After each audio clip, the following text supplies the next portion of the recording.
Well, good morning. Welcome back to the Broadcast Retirement Network.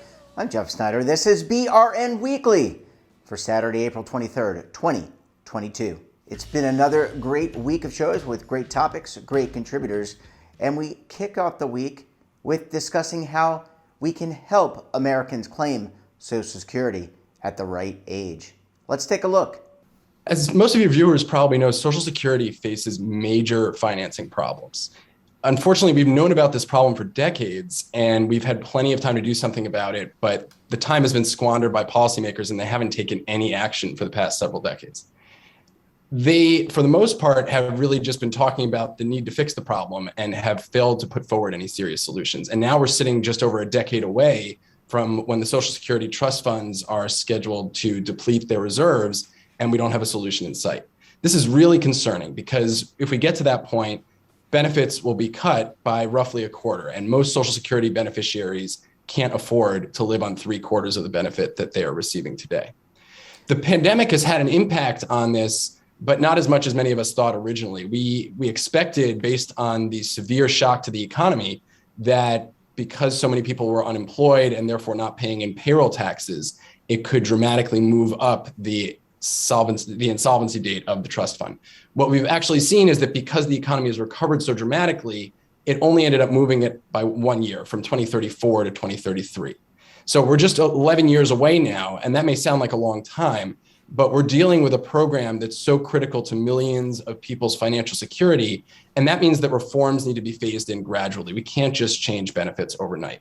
So it's long past time that policymakers step up on this front and pass reforms to the program that not only improves the finances, but also modernizes it for a 21st century workforce and actually enhances benefits for some vulnerable groups whose benefits are really insufficient today.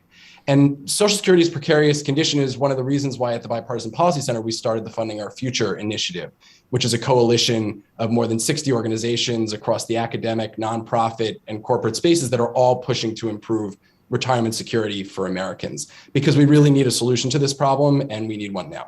So the average retiree relies on Social Security for about half of their income, meaning it's really the foundation or a chunk of their retirement security.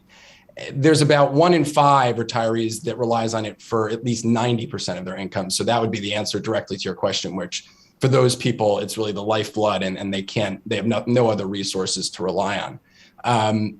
The figures have changed somewhat over time, and that's in part because of the evolution of 401ks, where throughout the 80s and 90s, where they really picked up acceptance, and of course, increasingly in the last few decades, more and more people have a fair amount of retirement assets that they can supplement their Social Security with. And that's where the half that are only relying on Social Security for half or less of their income are principally getting the rest of their retirement income. It's 401ks. Some people have pensions, of course, but those are becoming less and less prevalent in the picture.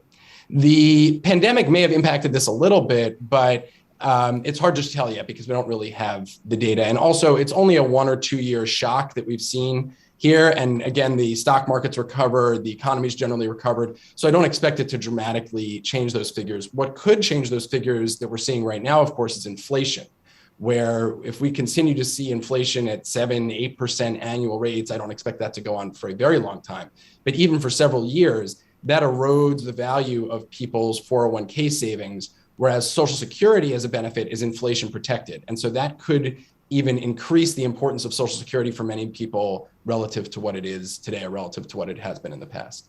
Yeah, so as we were just talking about, Social Security is a critical part of most people's financial planning for retirement. And the size of the income stream that they're getting from Social Security primarily comes down to that one decision, when they claim benefits. So that decision really matters. Most people know that 62 is the earliest age that they can claim benefits, but a lot of people don't fully understand that if they wait till age 67, their benefit can be more than 40% higher, and at age 70, more than 75% higher per month. Those higher benefit levels also last for a lifetime. So as an example, if you're collecting your benefit at age 62 and it's $1,000, then if you waited till age 67, the full retirement age, or so-called full retirement age, you would get roughly $1,400 per month. And if you waited until age 70, you'd get nearly $1,800 per month. That's a large difference that also lasts for the rest of their life. And a lot of people forget about that Social Security is not just about immediate income. It's about insurance against living a long life or longer than you expect. And many people are now living well into their 80s or even their 90s, and they need that protection.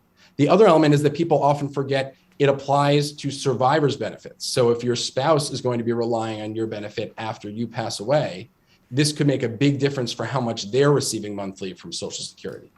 So for all these reasons, it's concerning that 62 remains the most common age that people claim Social Security, and a significant majority continue to claim before their full retirement age. Many of these people aren't getting as much value out of the program as they could be. So the report that we issued at BPC finds that most people aren't provided with the right timely information to make that critical decision. And it's an overlooked area where there's a real opportunity to improve retirement security, and one that's not politically controversial, like changing benefits or taxes that we were just talking about before. We also discussed the impact of the new Department of Labor cryptocurrency regulations on workplace retirement plan self-directed brokerages. Let's take a look. Self-directed brokerage, or commonly sometimes referred to as a brokerage window, is an investment option on your 401k lineup that gives you access to the broader investment market.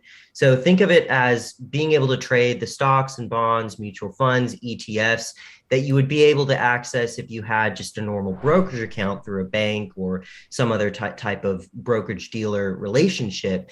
But instead of accessing that as a retail investor, you're accessing it as an institutional investor through your 401k plan.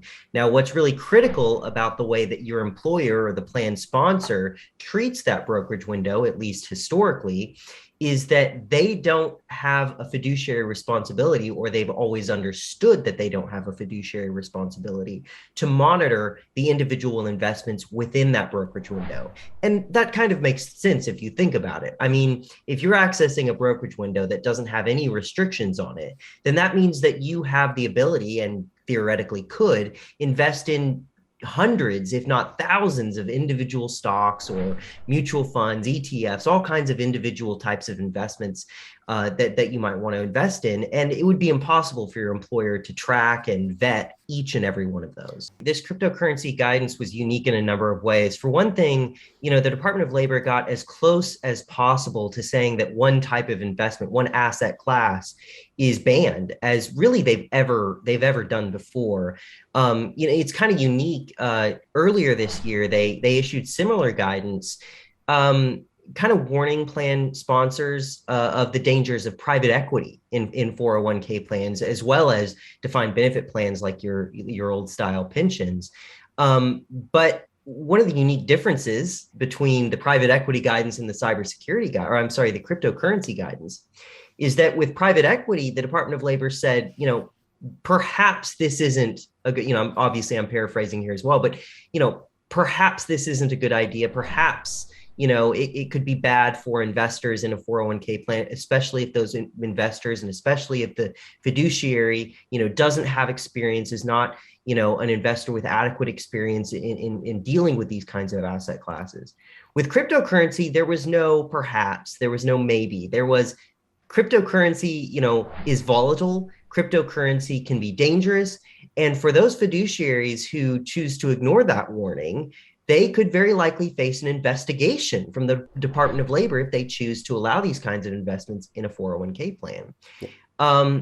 Now, that's unique. That's significant in and of itself. But then the Department of Labor went further, and they actually, for the first time, identified brokerage windows as a type of avenue by which participants may access these kinds of benefits. And we know that this is true. I mean, anyone who keeps a close eye on 401k plans knows that I don't know of any 401k plans that are offering cryptocurrency alone as a default investment alternative, as essentially one of those investment options on the menu.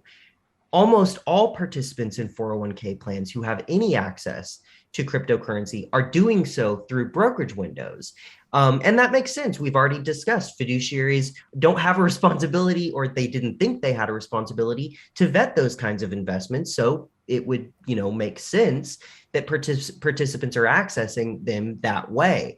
But now the Department of Labor is saying, really for the first time, that, perhaps fiduciaries do need to know what their participants are investing in through these brokerage windows, if at the very least it's whether or not they're accessing cryptocurrency. And while that may seem like it's sort of a tiny detail, just one asset class among many that participants could access through a brokerage window, it's the difference between fiduciaries having a responsibility of knowing what their participants are investing in through these brokerage windows, or not knowing what they're investing in. If you know they're investing in one of many asset classes, it would make sense that the Department of Labor is really changing the name of the game here and saying that, well, they can do this with any type of asset class. And maybe the type of relationship that plan sponsors have had with participants in brokerage windows is changing for the first time. There are some plan sponsors that already choose to curtail investments in some way. I've spoken with a lot of attorneys who think that in and of itself is a bad idea, at least under the prior understanding of brokerage windows that we always had. The idea being that if you curtail any particular investments, that is starting the same slippery slope that perhaps the Department of Labor has started with this, brokerage window related guidance.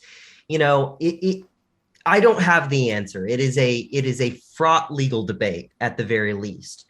But because that in and of itself, the idea of whether or not you should curtail any investments at all, choose to only allow your participants to access, say, mutual funds, which is a common type of constraint that a plan sponsor might put on a brokerage window. If that in and of itself is so contentious, that only goes to show how the Department of Labor weighing in on this can only be more contentious. And so, yes, we have a number of letter writing campaigns that are occurring right now. We have many of the trade groups are trying to set up meetings with the Department of Labor to talk about this. I think that there's a concern among many of these that this is the start of something that maybe the Department of Labor isn't necessarily saying the rules have changed, brokerage windows are now no longer what you thought they were, but instead the Department of Labor is kind of opening a door. They're saying, okay, with cryptocurrency alone, we're going to require you to take a more careful look on brokerage windows. But by opening that door, that may mean that a year from now, it's private equity. And a year from then, it's something else. And maybe they're going to extend this to defined benefit plans. And it's important to note here that, pension plans, they pretty readily access at least private equity investments. They're certainly familiar with alternative investments as a way to hedge their overall investment portfolios, especially against fraught stock markets like we see right now. It's we're seeing a lot of turmoil in the general S&P 500. I will note that the Department of Labor, Tim Hauser, who's kind of the chief investment officer, or the chief the second in command, if you will, of the Employee Benefit Security Administration. He spoke to a group, an industry group just recently, and said that the Department of Labor does not want plan fiduciaries to look at this guidance and say, oh, we are changing the name of the game on brokerage windows. Yeah. They said kind of that latter option. He said that, brokerage windows, allow in some cases access to cryptocurrency, and therefore plan sponsors should look just at cryptocurrency and begin that process of perhaps vetting and limiting brokerage window access if necessary. But that opens up that question of, if the Department of Labor can do this, what else can they do and what else will they do? Well, we're halfway through. We come back the other half of our best segments for the week. You're going to want to stay tuned right here on BRN Weekly.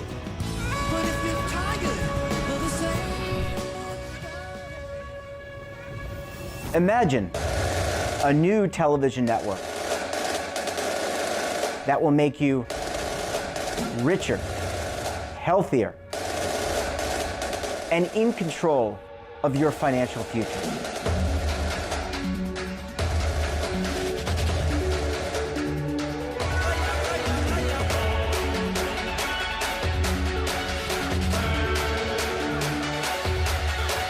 This network is for the policewoman in Nashville, Tennessee, the baker in Dubuque, Iowa, the teacher in Lexington, Kentucky. We want to make the idea of savings and retirement culturally relevant. But what do you see as a defining issue of the midterms? Especially for the smaller businesses. I mean, they are the lifeblood of the American economy.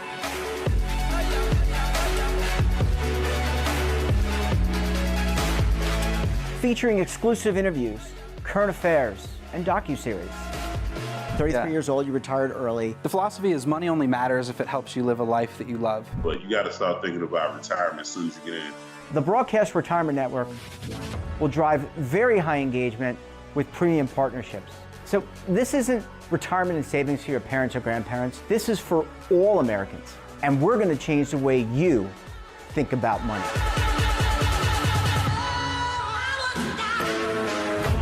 Welcome to the next frontier of retirement and savings. This is BRN, the Broadcast Retirement Network. Are you stuck with a low credit score? A credit report and score that's causing you to be denied credit or pay higher interest rates than others for the same things? Then do what Terrence did and call Credit Repaired for your free credit evaluation to help restore your credit. I started thinking about buying a new house, and my score wasn't where I needed it to be. I called and spoke with one of the representatives, and we just had a good conversation, and I liked what he was saying. Just one call for his free credit evaluation was all it took to start back on the track to repairing his credit. I'm seeing the deletions and I'm getting the report, so I know something's being done.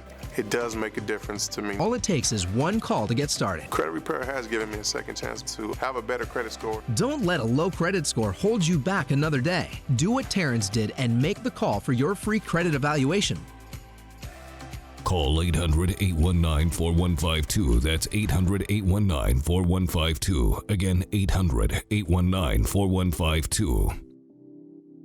Welcome back. We also discussed why you should reconsider sharing those streaming passwords. Let's take a look. Well, and not just Netflix either, password sharing across all kinds of streaming networks, sure. And I think that because streaming has become as big as it has, when it was, I don't want to say smaller, relatively, it's still not small, but smaller, I don't think companies were as worried about password sharing. Netflix has said in the past that it wasn't a big deal to them several years ago. They knew people were doing it. When you log into Netflix, you have different, you can log in as different people. They knew, right? But I think at this point, part of the reason why cracking down on password sharing is happening is because the streaming war, I guess you would call it, is so much fiercer than it's ever been before. And I think Netflix's, earnings report is like a perfect way to kind of look and go, wow, even one of the giants that set the standard for streaming is now suffering because so many people have taken its model and followed it for their own streaming businesses.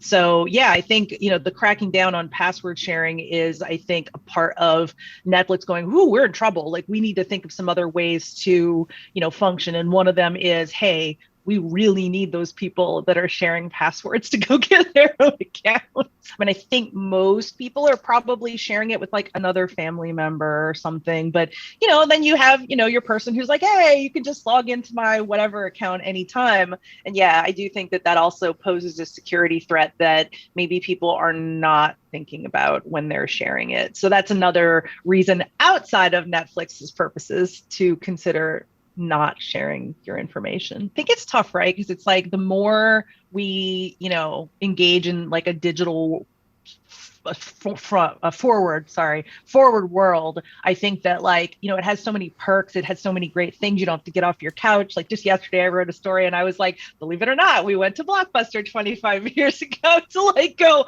rent the movie of the weekend, so there's so many great things, but yeah, I think the flip side is that our information is less safe than ever, and we have to be more stringent about protecting it. I think they are aware, and I think the issue at hand is that a lot of them don't care. A lot of them are like, oh, I have a phone that tracks everywhere I go, like, or I don't have anything to hide. That's another one, the one that I've heard a lot, oh, I don't have anything to hide, it's just but like, I think that is really, I don't know. Naive. I think it's naive. Yeah, I do think it is a little bit of that. And I think that, and I think another thing, right, is like password fatigue, like people being like, oh, I don't want to have 20 million different passwords for all these different things. Yes, we all do probably have hundreds of passwords at this point in our lives digitally, but I mean, it's probably, for the best. There's plenty of programs that can help you manage that more easily. But yeah, for the most part, I think like there's a lot of people that I think just kind of don't want to adjust to how I hate to say it this way, dangerous it can be to exist and live a life, a large part of life online. I just think that you might consider how to protect yourself out in the real world. You should probably also be considering how to protect yourself in the digital world. I think it's both. I think that it will definitely be helpful, and as that digital climate continues to evolve, and we will have to evolve with it. But I think that being personally stringent is really important. It's difficult for some, but your passwords really should be long and have letters, numbers, and symbols in them. They should not be repeated across different websites. And the easiest way to do that is honestly just to use some sort of password manager. But you really just have to be, considerate of where you're putting your information. So hopefully people will, prioritize that, because, I tell you what, if you really want to, be motivated to prioritize it, if someone steals your identity or steals your information, you'll be a lot more motivated then. Absolutely. So why not do it before that happens, And finally, a group of high school students built a plane from scratch with adult supervision, of course. Let's take a look. Well, our mission is to educate and inspire persons of all ages about aviation and space, not just aviation, both past, present, and future. And the best way we've demonstrated that now, we have two locations. We have the traditional one that was opening in 1994 at the old Lowry Air Force Base. And we have a second site now at Centennial Air Force Base, where we have 15 acres in our building. We built two buildings now, and we're going to keep going until we fill the whole campus. But most of them are at high school. So we have what we call a Wings Aerospace Pathway Program in our museum. Now, what that means is students come to us middle school on Tuesday all day, and high school kids come to us on Wednesdays all day. Now, who are those kids that can do that? Well, they're homeschooled. They're online kids already, even before COVID. They're charter school kids where they can afford the day off, and even some traditional schools where students are not doing very, very well in a traditional environment, they send it to us. So I think it was an after school program, but we got them for the whole day in all cases. And it's a pretty unique program. We don't provide grades. It's all built on their choosing to be there, they're owning that choice, and then that choice allows them to be motivated. And if you're motivated about anything as a young person, you're highly susceptible to great success. Well, they have to be, and they have to learn about things like tools. Some students come to us and they don't know a hammer from any kind of a screwdriver, but they learn the tooling, and then they practice on preparation for like doing riveting on the wings, case in point. But what I'm really proud of, Jeff, is the fact that they have built 80% of this aircraft. Now, a lot of adult supervision, and it's taken well over 3 years to do this. And a lot of the kids who have come and gone, because they've graduated from our program. But we had a really big celebration when they were all able to do the, get together here at Centennial Airport on our first flight. It was an amazing day. Obviously, you're right, they have to be good on math. We have to be able to write and be able to communicate and be able to put this all together. So we get the kit. We order it from a company called BAN. The kit comes to us in many, many parts and pieces.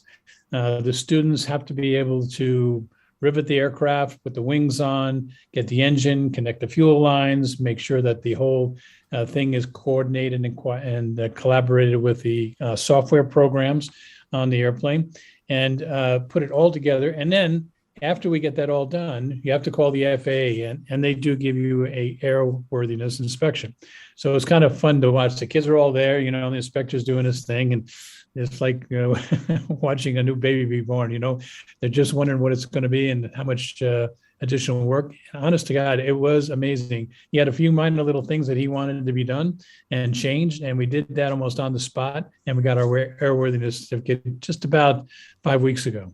The bottom line is that Van Aircraft gives you a very detailed, orchestrated listing of step-by-steps on how to go through it. So let me just describe a little bit. Obviously, when you put it together, there's a lot of things you do. First of all, you do a lot of engine runs, okay? You want to make sure the engine, and we got a little tweaking here and there as we go on, adjusting the prop, adjusting the RPMs on the engine. It's a Rotax engine, similar to an engine you put in a motorcycle, which is kind of interesting. And then you do a bunch of taxi checks, okay? And then we did a bunch of high-speed taxi checks on the runway. We didn't lift off. In fact, a couple of times I didn't even have the wings on. It's just running down the runway to make sure that everything good. You come back and you get a data dump because of the airplane has a capability to get an SD card and you can check everything. Checked all the engine specifications, make some adjustments, modified this, modified that. And then when it came time to fly, I was very comfortable in the fact that this airplane was going to get airborne. Now, you just don't take off, fly around when you have your first flight. We got on the long runway here at Centennial Airport. And what you do is you just take off and then you land right away. Okay, taxi back, take off, land right away. And then what we do is when everything looks good, then I felt pretty comfortable about doing a pattern. So we did a pattern, but they got a step-by-step process on how to go through all the different checks for the airplane. FAA approves a particular area where you do the test over. You don't do it over populated areas, obviously. And you have alternate airfields that you can land in just in case the engine quits, to be able to put the airplane down. All those safety precautions were taken care of. But I was very comfortable, even though 80% of the airplane was built by students with a lot of adult supervision. We had some great AMPs, aircraft mechanics, that were helping us put the kids. So I was very pleased and very comfortable. And that wraps up this episode of BRN Weekly. Have a topic of interest, someone you think we should talk to, drop us a line. And don't forget, for all the latest curated news in lifestyle, wellness, finance, tech, so much more, all in one place, check out today's edition of our daily newsletter, The Morning Pulse. Want to search our archives, check out our latest content? Well, visit our website and our streaming partners like Amazon, Roku, Samsung. There's over 100 more. We're back again tomorrow for BRN Sunday. I'll be joined by members of the media, academia, and financial services as we analyze the news for the week. Until then, I'm Jeff Snyder. Stay safe, keep on saving, and don't forget, roll with the changes.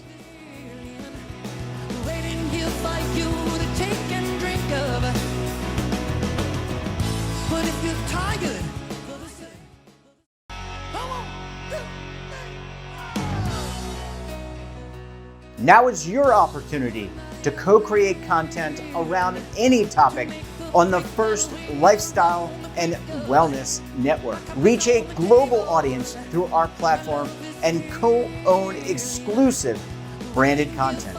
All of our programs are available on demand and also as audio-only podcasts, so you can take us on the go. Broadcast Retirement Network, available anytime, anywhere, and on any device. Are you being audited and do you owe the IRS $10,000 or more in back taxes? Is the IRS threatening to take more of your money? Don't fight the IRS alone. The Tax Doctor is here to help you negotiate your tax bill and reduce your stress. The IRS can freeze your assets and seize your bank accounts, but you can stop these IRS actions. The Tax Doctor will work with you using our years of experience to represent your case to help you get the best resolution under the IRS guidelines. Help is here to deal with the IRS to reduce your stress. We've handled thousands of cases, so we know what we're doing. If you owe $10,000 or more in back taxes, do not call the IRS alone. Call a Tax Doctor now for a tax emergency analysis. Call 800-224-6439.